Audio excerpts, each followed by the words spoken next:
그렇기 때문에 카페 창업할 때 메뉴판 구성을 확실히 계획을 하고 시작해야 되는 거예요.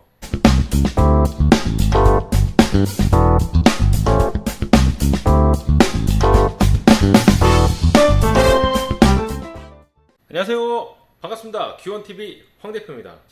메뉴판은요, 처음에 장사를 시작하기 전에 어느 정도 계획을 하고 시작해야 되는데, 아무래도 경험이 없기 때문에 무작정 다른 카페들, 경쟁 업체들 메뉴를 그냥 갖다 베껴서 오픈하는 경우가 종종 있습니다. 프랜차이즈 매장들은 본사에서 경험이 풍부하신 분들이 어느 정도 구성이 되어 있기 때문에 크게 시행착오가 없는데, 개인점들이 문제예요.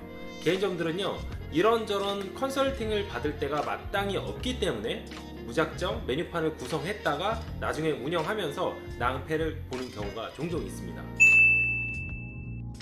메뉴판을 짜는 저만의 노하우 3가지가 있습니다. 상권에 맞게 메뉴를 구성하라.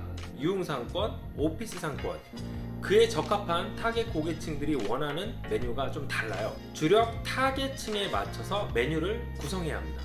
저 같은 경우는 20대 분들의 고객들이 주력 타겟층이기 때문에 그에 걸맞는 메뉴 구성을 했습니다. 타겟층이 높은 연령층입니다. 메뉴 구성도는 20대, 30대 분들의 메뉴를 세팅해 놓으면 아무래도 잘 팔리지가 않는 경우가 다반사입니다. 카페 운영 스타일에 맞춰서 메뉴를 구성해야 됩니다. 유흥가와 주택가 상권에는 좀 음료를 선택함에 있어서 고려해야 될 사항들이 몇 가지가 있습니다. 유흥가 상권은 제가 볼 때 단가가 조금 높아도 잘 팔리는 경향이 있어요.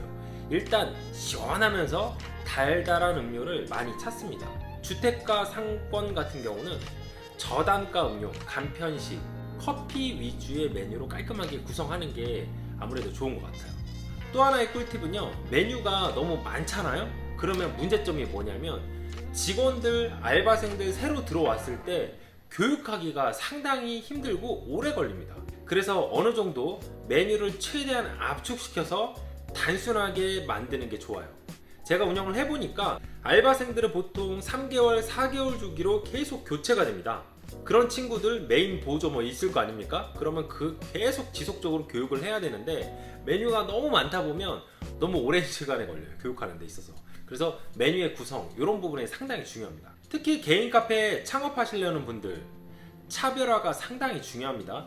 너무 편하고 쉽고 단순한 위주로 가게 되면요, 우리가 이제 프랜차이즈 매장들하고 차별화를 둘 수가 없어요. 왜냐하면 프랜차이즈 매장들은 이미 전국적으로 알려진 가게들이에요.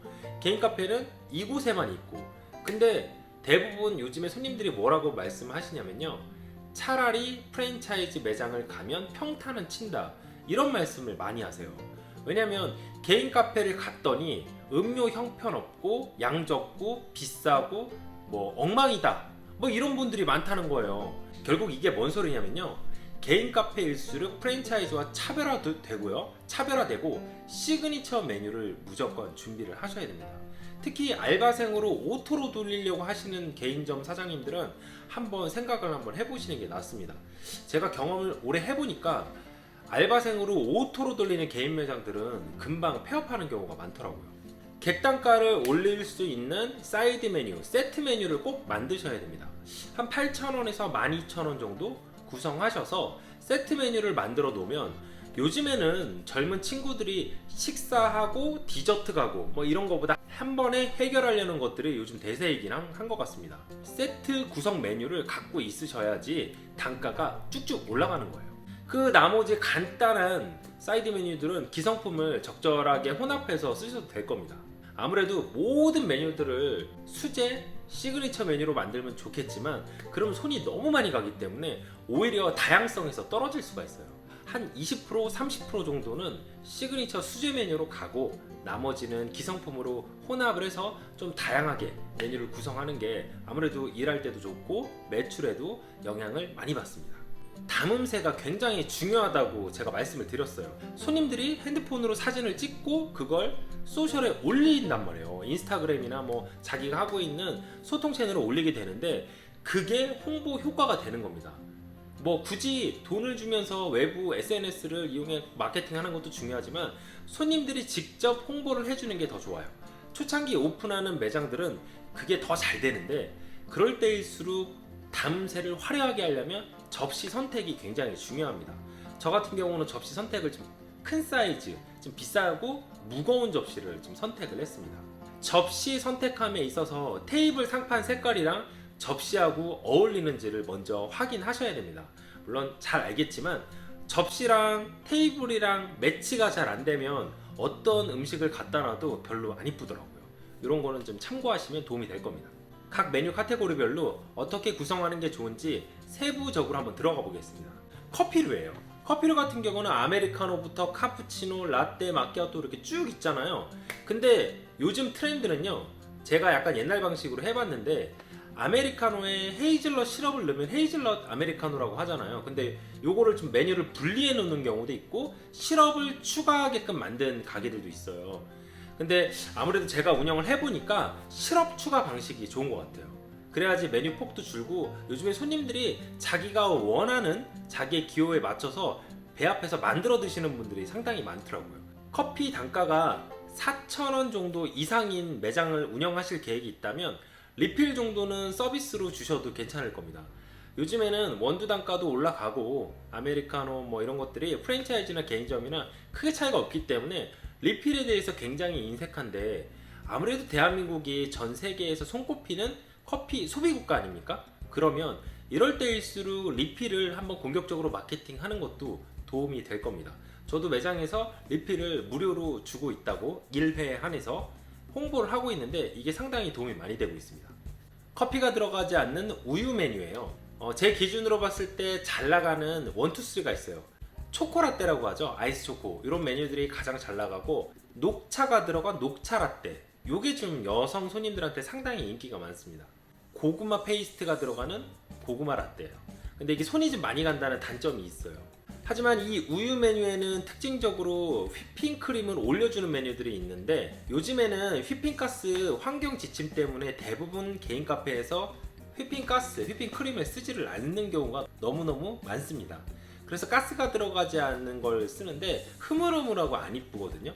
저 같은 경우는 혹시 창업을 계획 중이시거나 지금 하고 계신 초창기라면 대용량 가스를 받아다가 쓰시는 게 낫습니다. 요즘에는 납품도 굉장히 수월하게 해주세요. 남들이 안 하는 걸 내가 갖고 있으면 아무래도 도움이 됩니다. 그리고 가스 충전도 생각보다 옛날에 카트리지랑 크게 차이가 없고, 한 통을 갖다 놓으면 웬만큼 생크림 많이 쓰는 매장도 한 달 반 정도는 무난하게 쓰니까 경쟁력 있습니다. 한번 고려를 한번 해보세요. 쉐이크류입니다. 스무디랑 좀 비슷한 건데 아이스크림이랑 재료들을 넣어가지고 얼음 넣고 싹 가는 음료예요. 근데 이 쉐이크가 생각보다 젊은 친구들한테 인기가 굉장히 많아요. 요즘같이 날씨가 더워지면 매출이 폭발적으로 올라가죠. 근데 이게 다 좋은데 손이 굉장히 많이 갑니다. 이 블렌더 볼통도 자주 세척을 해줘야 되고요. 다른 음료보다 시간이 훨씬 오래 걸려요. 종류별로 들어오면 대략 난감할 때가 있습니다. 제일 잘 나가는 메뉴가 오레오 쉐이크가 있고요. 두 번째는 초코 쉐이크, 세 번째는 민트 초코 쉐이크, 뭐 이런 것들이 있습니다. 거기에다가 시럽 소스만 추가해서 바꿔주면 한 12가지도 만들 수가 있는데, 잘 나가는 거 5개 정도만 갖고 있어도 충분합니다. 생과일 주스는 개인 카페가 프랜차이즈 매장과 차별화를 둘 수 있는 아주 효과적인 메뉴입니다. 대부분 프랜차이즈 매장들은 이 생과일 주스를 하기가 어려워요. 냉동 과일을 대부분 쓰고 있는데, 개인 카페 같은 경우는 나 혼자 매장밖에 없고 가격을 내가 책정할 수 있으니까 생과일을 듬뿍 넣고 가격을 올려서 받을 수도 있습니다. 아무래도 생과일 주스를 선호하는 손님들이 점점점 늘어나는 추세예요. 가격이 좀 비싸도 과일량을 듬뿍 넣고 갈아준다면 손님들은 마다하지 않고 사드시는 분들이 종종 있습니다. 물론 생과일 주스를 다양하게 깔면 좋겠지만 로스율이 크기 때문에 잘 나가는 메뉴로 4개 아니면 5개 정도로 조절을 해서 판매하면 아마 좋을 겁니다. 가격은 좀 비싸게 받고 오히려 과일량을 듬뿍 넣어주는 게 훨씬 경쟁력이 있더라고요. 저 같은 경우는 키위 주스, 토마토 주스, 바나나 주스, 딸기 주스, 수박 주스 이렇게 계절에 맞게끔 팔고 있는데, 특히 지금처럼 더워지는 계절에 수박 주스가 아주 효자 종목입니다. 꿀팁으로 수박 주스 씨 바르는 작업이 굉장히 힘들다고 하시는데, 제가 작년에 혼자서 한 500통 이상을 수박을 갖다가 준비를 해봤거든요. 했는데 씨 바르는 작업이 보통 힘든 게 아니에요. 그래서 혹시나 본인 매장이 뭐 주시나 이런 매장처럼 엄청나게 수박 주스가 많이 나가는 게 아니고 뭐 손님 들어오면 2잔, 3잔, 4잔 이렇게 뜨문뜨문 판매가 되는 개인 매장들, 이런 매장들은 제가 노하우를 알려드리겠습니다. 먼저요, 수박 씨를 걸러낼 필요 없이 껍질만 제거하고 수박을 손질을 해줘요. 그 다음에 락앤락통에 깍둑썰기로 해가지고 탁 보관을 합니다. 물론 씨가 있는 상태로요. 그 다음에 주문이 들어오면 그 적정량에 맞게끔 수박을 뭐 200g 정도 재서 블렌더를 합니다. 설탕을 넣고 블렌딩을 해요. 그러면 씨까지 같이 갈리기 때문에 색깔이 둔탁해지고 씨가 떠 있어요. 아무리 잘게 갈려도. 요게 문제인데, 요걸 어떻게 하냐? 요 뜰채 있죠, 뜰채. 이 뜰채를 이용해서 여기다가 수박 주스를 쑥 담아줍니다. 그러면 여기에 대부분 씨가 다 걸려요. 즙만 떨어지거든요. 요때 다시 한번 얼음을 넣고 블렌딩을 하면 깔끔한 수박 주스가 됩니다. 이게 공정이 몇 번 해보시면 굉장히 빠르다는 걸 알게 되실 거예요. 이제 시작업을 할 필요가 없습니다. 오늘은 제가 메뉴 구성도에 대해서 대표적인 메뉴를 정리해가지고 영상을 한번 만들어 봤는데요. 아무래도 창업 초창기 때 메뉴 구성 하시냐고 머리가 아프실 겁니다. 뒤에 좀 더 다양한 메뉴들이 있는데 요거는 다음에 또 영상을 만들어서 공개하도록 하겠습니다. 그래서 오늘도 제 영상이 마음에 드셨다면 구독과 좋아요 부탁드리겠습니다. 감사합니다. 황 대표였습니다.